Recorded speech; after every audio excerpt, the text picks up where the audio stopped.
inspecting the tooth under magnification should be a part of your examination of the tooth, evaluation of the tooth. And what you want to do is always, it doesn't matter if the tooth has a filling in it or is a virgin tooth, you always want to inspect the tooth and look for cracks, especially in cases where there's pain to biting. So you want to, especially in posterior teeth, you want to look at the marginal ridge of these posterior teeth and look for cracks.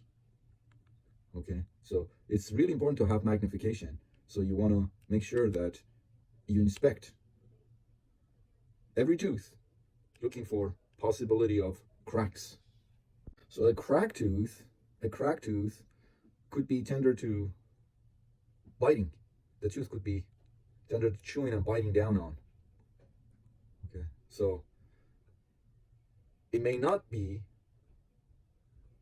sensitive to temperature. So cold, for example, heat. The crack may not be deep enough or wide enough to have yet caused pulpal disease. So just because a tooth is cracked, that's why just because a tooth is cracked, in the absence of signs and symptoms of pulpal disease, we don't recommend a root canal yet. We recommend a full coverage crown. Now a crack can get deep enough that it could cause signs and symptoms of irreversible pulpitis, or it can even cause pulpal necrosis. Okay, so in those circumstances, now what you want to do is you want to first, of course, inspect the tooth, probe it, along with other tests, multiple angulation PAs, probing, percussion, palpation, biting. Now, you want to get in there and see clinically how far down the tooth this crack goes. Or if you have access to a CBCT, you can perhaps get a CBCT as well.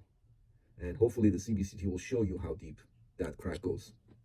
This crack extends onto the root surface of the tooth.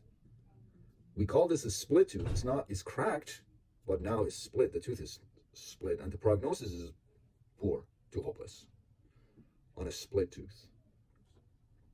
Now,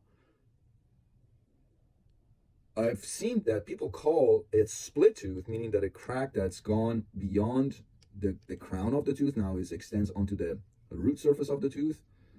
I've actually read that it's now also called a vertical root fracture. Well, yeah, maybe it could be.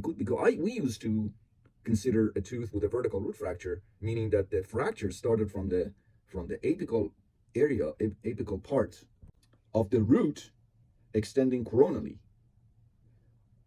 That's what we used to call a vertical root fracture, a fracture that started from the apical part of the root of the tooth, extending coronally. But I guess you can consider a split tooth, meaning a crack that goes onto the root surface of the tooth. I guess that you could call that a vertical root fracture also, because the fracture is on the root of the tooth, regardless of whether the fracture started from the coronal to the apical or from the apical part of the root of the canal to the coronal. Same explanation, basically. But these are the things that I want you to pay attention to. All right.